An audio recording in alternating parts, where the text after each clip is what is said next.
Hey guys, I'm going to read you chapter 26 today, and then we'll have the epilogue tomorrow, and then we're all done. Okay, but 26 is a longer chapter, so I'm not going to try to do two things. I'm just going to read you that. So, chapter 26 is called The Verse and the Verdict. We're going to hear from the community now, said Chairman Mondaia. I wanted to wait for the right moment to speak, and I figured it might be good to go at the end so I could have the last word. Several people spoke about how People Place would be good for the community. Eddie Strapstad talked about how he thought the grocery store would be in a perfect location. Ms. Minerva talked about the gym and how fantastic new apartments would be. It's just nice to come home after being around kids all day and have amenities like that, she said. Sorry, guys, hang on. Okay, sorry. She was my 7th grade language arts teacher. How could she? You know, I never want to get away from you guys. Miss you. Just when I thought no one in the community would come to our defense, I heard Bicycle Bill speak from the back of the room. I didn't realize he was here. About 15 years ago, I remember asking Donna Veronica to host my 30th wedding anniversary at La Cocina. But she said there wasn't enough room to hold that many people. So she let us use the courtyard at her apartment complex. All we paid for was the food and service. She even let us stay in one of the apartments so we wouldn't have to drive home. For free. That was the last anniversary I celebrated with my Shirley. I'll never forget it. He paused, and his voice got very serious as he continued. The Zamoras are a generous family and a pillar of this community. That was the longest time I think anybody had ever heard Bicycle Bill talk. Who knew he had such a strong connection to Abuela and La Cocina? I made a mental note to shake his hand after the forum. I agree, Dulce Dominguez said. And Donna Veronica came to my daughter Stephanie's house when my granddaughter was 6 months old. She brought a huge pot of lentils with her, Stephanie said as she held a toddler. Donna Veronica told me that the... I don't know what this is. Potaje she made was going to help keep my beautiful baby strong and healthy. Sophia is 3, and she hasn't had so much as a cold, knock on wood. Su comida no se menta. Stephanie ended by saying that Abuela's cooking, La Cocina's cooking, literally nourished the community. Hearing that made my heart feel full. Mr. Pipo said earlier that People Place was exclusive and VIP. Could we talk about what that really means? It was Aunt Myrta. I hadn't seen her earlier. I guess she was one of those people who swore in to speak when I was too nervous to turn around. She must have taken an early flight from D.C. and gone from the airport straight to City Hall. Aunt Myrta's face was stern. She was really tall and easily commanded the attention of the room. She flipped through her yellow legal pad and continued, According to my research, Pipo Land Holdings LLC is offering premium rates to residents.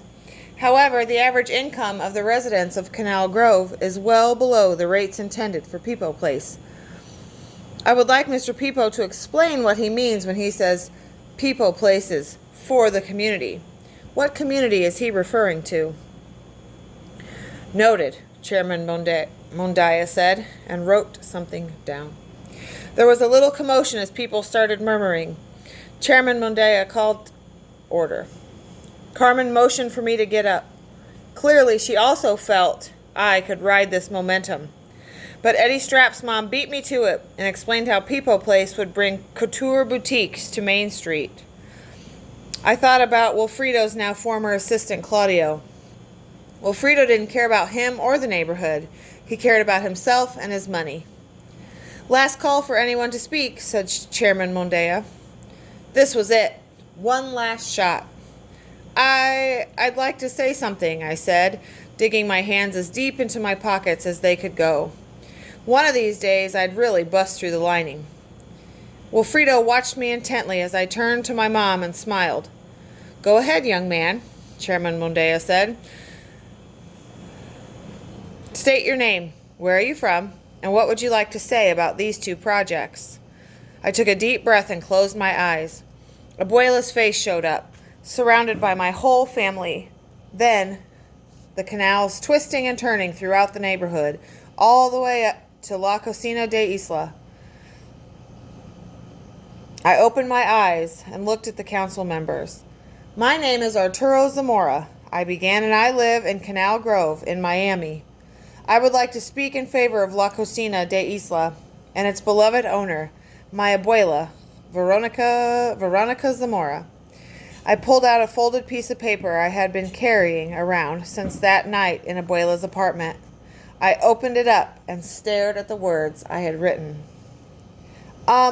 I wrote this when Abuela, and I never read it to anyone, so it's not very good, but, I guess she would have liked me to read it. It's called Tuyo. In the silence, I hear a melody in the ocean. In the ocean of solitude, I'm sorry. Hang on. Let me start over. In the silence, I hear a melody in the ocean of solitude. I sail on a ship to shore where you no longer are. In the heat of 1,000 summer days, I tried to cool myself in the shades of floribundas, the coolness of the earth that you planted for us all. You nurture and teach. You bring hope when hope is lost. Your journey prepared us for our journeys beyond. "Gracias, Abuela," I said quietly. I folded the paper and put it back into my pocket next to the picture of Abuelo dressed as Jose Marti. My mission had been to deliver a speech that would win our case. Instead, what I delivered was Abuela's eulogy. And in the end, that was all that mattered. Chairman Mondea and the rest of the council members huddled together. Commissioner Garcia shook his head and then nodded. Council member Roberta Mancini said something about Canal Grove's history, and Ernesto Bustamante seemed to agree and then disagree. It was nerve-wracking to watch them. After 20 minutes, Chairman Mondea returned to the microphone. "The council has decided to deliberate further and postpone the verdict until tomorrow." A collective echoed through the chamber.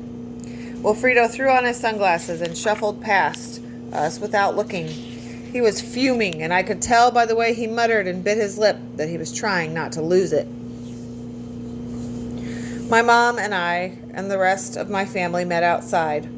I walked over to Bicycle Bill and thanked him. "Your abuela was the greatest," he said as he hopped onto his bike and turned on his speaker. "La Vida es un Carnaval" by Celia Cruz filled the air, and a few people danced as they walked down the steps. "Let's go to the restaurant to eat," my mom said to the rest of the family. Our cousins, who we called cousins but weren't really cousins, had manned the restaurant while we'd been at the council meeting. I'm sure they wanted to know what went down. We walked to the restaurant. A huge metallic People Place sign cast a shadow across the empty lot next to La Cocina. I felt like running up to it and knocking it down, letting it tumble to the ground with the rest of the fancy plans Wilfredo had for my neighborhood. But how could I possibly knock down an 8-foot sign made of metal? The bulldozer had been reparked on the lot. It blocked the entrance to the patio, and my mom called the towing company to have it removed. "It's parked illegally," my mom said with an innocent, slightly mischievous grin. She and I waited outside for the tow truck to arrive. When it finally showed up, the driver tried to hitch the bulldozer to the tow, but he didn't have enough space to get the whole bulldozer onto the truck. "Gonna need to back up a bit," the guy said. My mom waved her hands and I joined her in directing the truck driver. I motioned for him to make a slight turn, but he cut the wheel so hard it swung the cord attached to his truck. The whole thing tipped on its side, and my mom and I jumped back. When the truck regained its balance, The front part of the bulldozer that looks like angry teeth slammed to the ground. The loud crash vibrated from the parking lot and echoed through Main Street. People ran out of their stores to see what had happened. When I turned around, I saw Wilfredo Pipo's 8-foot sign had been flattened and cracked in half. Dulce Dominguez crossed the street and clapped. Mr. Michaels looked shocked and asked if everyone was all right. My mom had the widest, funniest grin on her face. "The bigger they are," she said, and wrapped her arms around my waist, "the harder they fall." Officer Rogelio pulled up in his police car. "Clearly, that sign is a hazard," he said, and promised Wilfredo would be issued a citation, or a ticket. "Garbage comes on Mondays," Aunt Tootie shouted from the patio. "The city will collect it." We all went for lunch, like always. A few tables had been pushed together lengthwise across the center of the dining room. I picked a seat as Carmen passed by. "Gotta go wash my hands," she said as she left her bag in the chair next to mine. Mom slid into the other seat next to me and gave me this look like she knew something was up. "Well, I approve of her family, so that's good," she said with a smirk.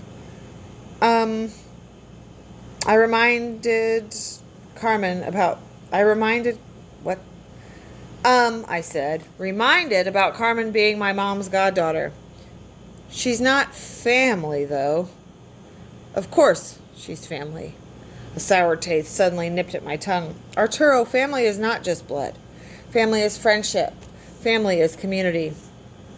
"She's not related, right?" I asked. My mom laughed. "No, she's not related. The sourness suddenly turned sweet again. Thank goodness, because that would have been really, really weird.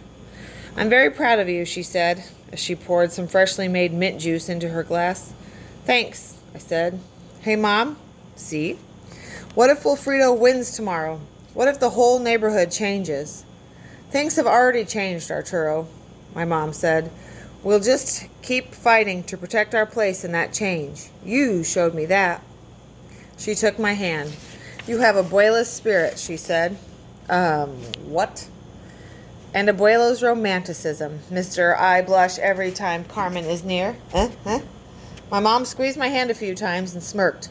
"Okay, if she knew about the kiss, I was going to throw myself into the ocean."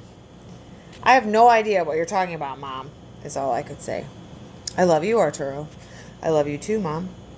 Happiness settled into her dark brown eyes. Carmen returned and the rest of the family dug into the dishes laid out across the table. "Why don't you read that poem again?" my mom asked as she clinked her glass to get everyone's attention. Sorry, Mom, no way." "Yes way," she said. "Everyone, I think it will be nice if Arturo reads that poem again, don't you?" What? Was it my mother's job in life to embarrass the heck out of me? That poem was the result of an extreme emotional situation. It was a one-time thing. I had no desire to ever read in public again. Carmen stared at me and smiled. I wasn't Jose Marti. I didn't have his mojo. But if I could make Carmen smile like that, then I could totally recite the poem again. Everyone clinked their glasses in approval when I finished, and Carmen whispered, "That was awesome." I wonder if I'd ever be able to be near her without my neck flaring up like a boiling lobster. Uncle Frank waved his cell phone excitedly. "Arturo, I think I just posted a quote from your poem on our website." "Let me see." Carmen took Uncle Frank's phone and inspected. "You did it, Papa. You finally posted something on your own." Uncle Frank smiled triumphantly.